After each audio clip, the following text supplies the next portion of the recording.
اللہ کی عبادت کریں، آپ دن رات سر بسجود رہیں، آپ ہمہ وقت رسول اللہ صلی اللہ علیہ وسلم کی سنت مطہرہ پر عمل پیرا رہیں۔ آپ غوث بن سکتے ہیں، آپ ولی بن سکتے ہیں، آپ کتب بن سکتے ہیں، آپ ابدال بن سکتے ہیں، آپ کچھ بھی بن سکتے ہیں، لیکن صحابی رسول صلی اللہ علیہ وسلم نہیں بن سکتے۔ وہ خاص جماعت تھی جن کو اللہ تبارک و تعالیٰ نے اپنے محبوب کے صحابہ ہونے کا شرف عطا فرمانا تھا، سو فرما دیا۔ اب قیامت تک کے لیے جس طرح نبی صلی اللہ علیہ وسلم خاتم النبیین ہیں، اسی طرح صحابہ کرام رضوان اللہ تعالیٰ علیہم اجمعین خاتم الصحابیین ہیں کہ آپ کے بعد اب کوئی صحابی دنیا میں پیدا نہیں ہو سکتا۔ اللہ تبارک و تعالیٰ نے اپنے محبوب صلی اللہ علیہ وسلم کی بعثت کے مقاصد کو بھی بیان فرمایا، اور ساتھ ہی اپنے محبوب کی عظمت و شان کو بھی بیان فرمایا، اور ارشاد فرمایا لَقَدْ مَنَّ اللَّهُ عَلَى الْمُؤْمِنِينَ إِذْ بَعَثَ فِيهِمْ رَسُولًا مِّنْ أَنفُسِهِمْ۔ یہاں آپ غور فرمائیں، اللہ فرماتا ہے کہ اللہ تعالیٰ نے مومنین پر احسان فرمایا، اور وہ احسان یہ ہے، ایک تو اپنا نبی عطا فرمایا، رسول عطا فرمایا، اور دوسرا انہی میں سے اپنا رسول بنا کر مبعوث فرمایا۔ کسی فرشتوں کی جماعت میں سے نہیں، جنات کی جماعت میں سے نہیں، مومنوں تمہیں یہ رب نے اعزاز عطا فرمایا ہے کہ تم ہی میں سے اپنا تاجدار کائنات، اپنا محبوب اعظم صلی اللہ علیہ وسلم تمہیں عطا فرمایا۔ یہ اللہ کا تم پر سب سے بڑا احسان ہے۔ آگے اللہ تبارک و تعالیٰ نے اپنے محبوب کے فرائض میں سے چند ذکر فرمائے۔ یتلو علیہم آیاتہ، اس نبی صلی اللہ علیہ وسلم کے منصب کی پہلی ذمہ داری یہ ہے، یتلو علیہم آیاتہ، کہ وہ اللہ کی آیات تم پر تلاوت فرماتا ہے۔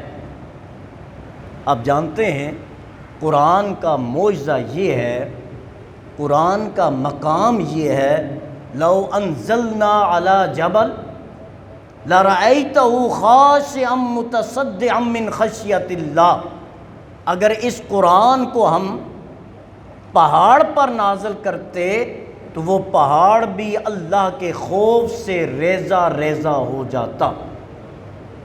اور وہی قرآن حضرت جبریل امین قلب انور، قلب مصطفیٰ صلی اللہ علیہ وسلم پر نازل فرما رہے ہیں، اور اللہ کے محبوب کا دل اس کو برداشت کر رہا ہے۔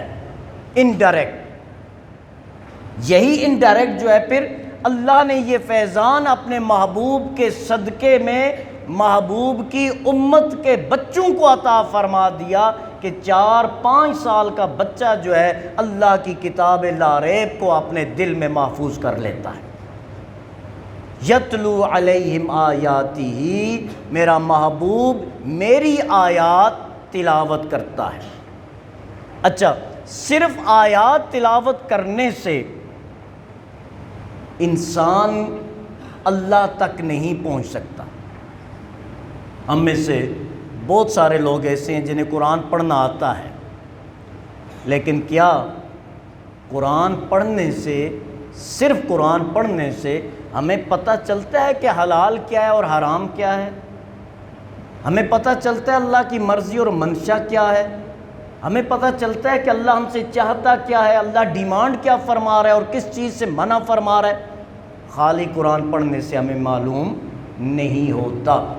تو اللہ تبارک و تعالیٰ نے اس بات کو کلیئر فرما دیا، وَيُعَلِّمُهُمُ الْكِتَابَ وَالْحِكْمَةَ، ایک تلاوت آیات ربانی ہے، اور دوسرا یعلمہم الکتاب والحکمہ، کتاب پڑھاتا بھی ہے اور کتاب سکھاتا بھی ہے، والحکمہ، اور حکمت بھی اپنے ماننے والوں کو میرا محبوب سکھاتا ہے۔ لیکن یہاں ایک بات آپ سے عرض کرنا چاہوں، جب حضرت ابراہیم اور حضرت اسماعیل علیہ السلام بیت اللہ شریف کی دیواریں بلند کر رہے تھے، تعمیر بیت اللہ شریف فرما رہے تھے، جب فارغ ہوئے تو انہوں نے دعا مانگی۔ دعا کیا مانگی؟ ربنا وابعث فیہم رسولا منہم۔ دعا کیا مانگی؟ یا اللہ بیت اللہ تو ہم نے بنا دیا، تیرا گھر تو ہم نے تعمیر کر دیا، میرے مالک اب اس گھر کو بسانے والا بھی ہمیں عطا فرما۔ یعلمہم الکتاب والحکمہ ویزکیہم، ایسا رسول عطا فرما جو انہی میں سے ہو، تیری آیات ان پر تلاوت فرمائے، کتاب اور حکمت کی انہیں تعلیم دے، وَيُزَكِّيهِمْ، اور انہیں پاک بھی کر دے۔ یہ دعائے ابراہیمی ہے۔ اللہ نے اس دعا کو قبول فرمایا اور اپنا محبوب عطا فرمایا، تو گویا رب نے ارشاد فرمایا کہ ابراہیم تو نے اپنی بساط کے مطابق مانگا، میں اپنی شان کے مطابق عطا فرما۔ مانگا ہے کہ نبی اور رسول میری اولاد میں سے، ہماری اولاد میں سے، جو حضرت ابراہیم اور اسماعیل علیہ السلام کی اولاد سے ہو، ایسا رسول جو کتاب اور حکمت کی تعلیم دے، کتاب اور حکمت کی تعلیم دینے کے بعد لوگوں کو پاک اور صاف بھی فرما دے۔ تو اللہ نے جواباً ارشاد فرمایا، ابراہیم تیری دعا کو شرف قبولیت عطا فرماتا ہوں، اور رسول ایسا عطا فرماؤں گا جو ہوگا تیری ہی نسل سے اور ہوگا انہی میں سے، لیکن شان یہ ہوگی کہ پہلے پاک کرے گا پھر کتاب و حکمت کی تعلیم دے گا۔ میرے محبوب کی یہ شان ہوگی۔ اور کس طرح قلوب کو پاک فرمایا؟ حضرت جابر رضی اللہ تعالیٰ عنہ روایت فرماتے ہیں، ایک صحابی نبی اکرم صلی اللہ علیہ وسلم کی بارگاہ میں حاضر ہوئے، محفل لگی ہوئی ہے، جس وقت تھے خدمت میں ان کی ابو بکر و عمر، عثمان و علی، اس وقت رسول اکرم کے انوار کا عالم کیا ہوگا۔ محفل سجی ہوئی ہے، ایک صحابی حاضر خدمت ہوتے ہیں، دور تشریف فرمائیں، بیٹھے ہوئے ہیں، آقا صلی اللہ علیہ وسلم نے ارشاد فرمایا ادنو منی، میرے غلام میرے قریب ہو جا۔ وہ صحابی قریب ہو جاتے ہیں۔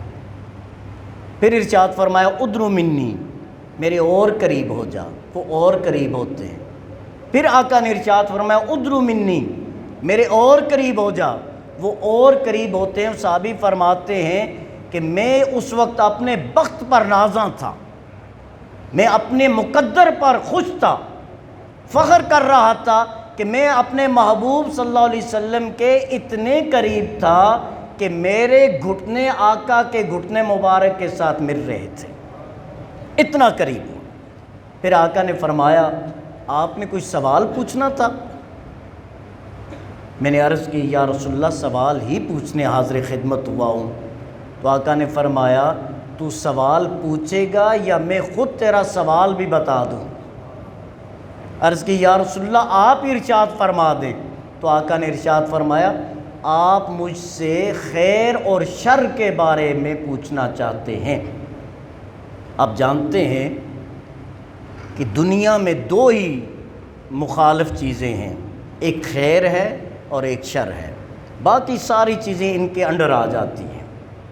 یا تو انسان سراپا خیر ہوتا ہے یا سراپا شر ہوتا ہے، یا خیر کا پیروکار ہوتا ہے یا شر کا پیروکار ہوتا ہے۔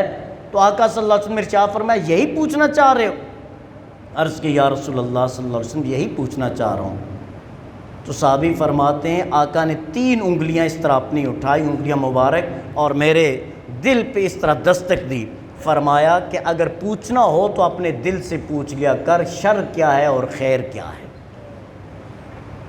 ہم دوسروں کو دھوکہ دے دیتے ہیں، دوسروں کے سامنے اپنا فلسفہ، اپنی منطق، اپنی باتوں میں دوسروں کو الجھا لیتے ہیں، لیکن اگر ضمیر ہے وہ کبھی بھی آپ کو غلط فتویٰ نہیں دے گا۔ وہ بتا دیتا ہے، وہ سائن دے دیتا ہے کہ آپ صحیح کر رہے ہیں یا آپ غلط کر رہے ہیں۔ وہ الگ بات ہے کہ ہم ضمیر کی آواز کبھی سن لیتے ہیں اور کبھی سنتے نہیں ہیں۔ اب خیر کیا ہے؟ اللہ کا ہر فرمان خیر ہے، رسول اللہ صلی اللہ علیہ وسلم کی ہر سنت مبارکہ خیر ہے۔ اور شر کیا ہے؟ شیطانی خیالات شر ہیں، دوسروں کو تکلیف پہنچانا شر ہے، دوسروں کے خلاف سازشیں کرنا شر ہے، دوسروں کے حقوق غصب کرنا شر ہے، دوسروں کے مال پہ ہاتھ صاف کرنا شر ہے، ناجائز ذریعے سے دولت کمانا شر ہے، جھوٹ اور دغا بازی سے پیسہ کمانا شر ہے، بد اخلاقی کا مظاہرہ کرنا شر ہے، پڑوسی کو تکلیف دینا شر ہے، پڑوسیوں کے حقوق کا خیال نہ رکھنا شر ہے۔ اور یہاں تک میرے آقا صلی اللہ علیہ وسلم نے ارشاد فرمایا لیس منا، وہ شخص ہم میں سے نہیں ہے، من بات شبعان، جس نے سیر ہو کے رات کو کھانا کھا کے سو گیا، وجارہ جائن، اور اس کا پڑوسی بھوکا رہا، وہو یعلم، حالانکہ وہ جانتا ہے کہ میرا پڑوسی بھوکا ہے۔ آقا نے فرمایا وہ شخص ہم میں سے نہیں ہے، وہ کامل مسلمان نہیں ہو سکتا۔ تو حضرات محترم، تزکیہ نفس کا بنیادی اصول یہی ہے کہ آپ اللہ کے بندوں کے حقوق کو پورا کریں، 5 وقت نماز پڑھیں، ہر وقت ہاتھ میں تسبیح ہو، ہر وقت آپ ذکر کرتے رہیں، حج بھی کریں، جو ہے عمرے بھی کریں، آپ مسجدیں بھی بنوائیں، آپ مدارس کی بھی خدمت کریں، لیکن اگر اللہ کے بندے آپ کی آزار اور تکلیف سے محفوظ نہیں ہیں تو آپ کی عبادت کا کوئی فائدہ نہیں ہے۔ آپ کا دل جب تک بغض سے، عناد سے، حسد سے، چال بازیوں سے، سازشوں سے، دوسروں کو تکلیفیں دینے سے باز نہیں آ جاتا، اس وقت تک عبادت کے ثمرات اور عبادت کے فیوز و برکات کبھی بندے کو حاصل نہیں ہو سکتے۔ یہ میلاد شریف کا بابرکت مہینہ ہے، ہم بڑے جوش اور جذبے کے ساتھ آقا دو جہاں صلی اللہ علیہ وسلم کی صورت، آپ کی سیرت، سب کچھ شانیں، عظمتیں بیان کرتے ہیں، آپ حضرات سنتے بھی ہیں، لیکن میں سمجھتا ہوں اس بابرکت مہینے میں سب سے اہم یہ ہے کہ آقا صلی اللہ علیہ وسلم کی سیرت کے وہ گوشے ہمارے سامنے آنے چاہیے جن کو اپنانا ہمارے لیے فرض اور واجب ہے۔ صرف تقریریں کر لینا، صرف جو ہے محافل میں چلے جانا، یہ کل پرسوں ایک جگہ محافل تھی، میں نے دوستوں سے وہاں بھی یہ بات عرض کی تھی کہ یاد رکھنا یہ ہمارے کچھ نعت خوان حضرات، سب کا نہیں، جو ایسا کرتے ہیں انہی کے لیے ہمیشہ میرا اشارہ ہوتا ہے، وہ کہتے ہیں ہم رسول اللہ کے، جنت رسول اللہ کی۔ سنا ہوگا نا آپ نے یہ شعر، ہم رسول اللہ کے صلی اللہ علیہ وسلم، جنت رسول اللہ کی۔ تو میں عرض کرتا ہوں کہ ایک بات تو بالکل صحیح ہے، جنت رسول اللہ کی ہے۔ آقا جس کے حق میں شفاعت کریں گے اللہ ضرور اس کے حق میں اپنے محبوب کی شفاعت کو قبول فرمائے گا، اس میں تو ذرہ برابر شک اور شبہ ہے ہی نہیں۔ اب دوسری بات آ جاتی ہے، کیا ہم رسول اللہ کے ہیں؟ سوچنے والی بات یہ ہے، وہ تو اپنی نعت لگانے کے لیے آپ کو جذبات میں لے آتے ہیں، بعض شارٹ کٹ میتھڈ بتا دیا، ہم رسول اللہ کے، جنت رسول اللہ کی، لہٰذا جنت ہماری، منطقی فلسفہ یہ بنتا ہے۔ لیکن جنت تو تب ملے گی نا جب آپ رسول اللہ کے بنیں گے۔ صرف محفل کر لینے سے رسول اللہ کا بندہ نہیں بنتا، صرف جلسے اور جلوسوں میں شریک ہونے سے بندہ رسول اللہ کا نہیں بنتا۔ یاد رکھنا یہ محافل، یہ جلسے، یہ جشن، یہ جلوس مستحبات میں سے ہیں، کریں تو آپ کی قلبی لگاؤ کا تقاضا ہے، محبت کا تقاضا ہے، اور اگر نہ کریں کافر نہیں ہوں گے، اسلام سے نہیں نکلیں گے۔ ہاں کریں، رسول اللہ کی محبت ہے، اور محبت کے انداز بڑے نرالے ہوتے ہیں، جس کو جو انداز اچھا لگتا ہے۔ ہاں قرآن اور شریعت کے مخالف وہ امر نہ ہو، ہر انداز سے سیلیبریٹ کر سکتے ہیں، لیکن کیا ایسا کرنے سے مقصد پورا ہو جاتا ہے؟ تو دوستو نہیں، اس کے لیے رسول اللہ کے اخلاق اپنانے ہوں گے، اس کے لیے رسول اللہ کی صورت اپنانی ہوگی، اس کے لیے رسول اللہ صلی اللہ علیہ وسلم کی سیرت اپنانی ہوگی، اس کے لیے وہ کرنا ہوگا جس کا قرآن نے حکم دیا ہے، اور اس سے رکنا ہوگا جس سے قرآن نے منع فرمایا ہے، اس سے رکنا ہوگا۔ یہ نہیں ہے کہ آپ محافل میں شریک ہو کہ اگلے 11 مہینے ہم رسول اللہ کے اور جنت رسول اللہ کی صلی اللہ علیہ وسلم، لہٰذا جنت ہماری ہوگی، اس طرح جنتیں نہیں، جنت لینے کے لیے رسول اللہ کا بننا ہوگا، اور رسول اللہ صلی اللہ علیہ وسلم کا بننا یہ قرآن اور سنت کی اتباع کے علاوہ کبھی نصیب نہیں ہو سکتا۔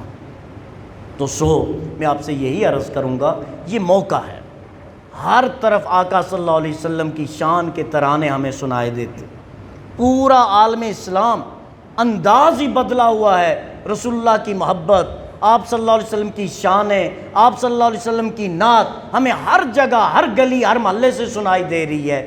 لہٰذا اس ماحول میں ہمیں یہ بھی اپنے ساتھ عہد کرنا ہوگا کہ ہم نے رسول اللہ کا بننا بھی ہے، اور جب ہم رسول اللہ صلی اللہ علیہ وسلم کے بن جائیں گے پھر دیکھنا کائنات بھی ہماری، دنیا بھی ہماری، آخرت بھی ہماری۔ اور اگر صرف زبانی جمع خرچ ہے تو اگلا مرحلہ بڑا مشکل ہے۔ فَمَنْ يَعْمَلْ مِثْقَالَ ذَرَّةٍ خَيْرًا يَرَى وَمَنْ يَعْمَلْ مِثْقَالَ ذَرَّةٍ شَرًّا يَرَى۔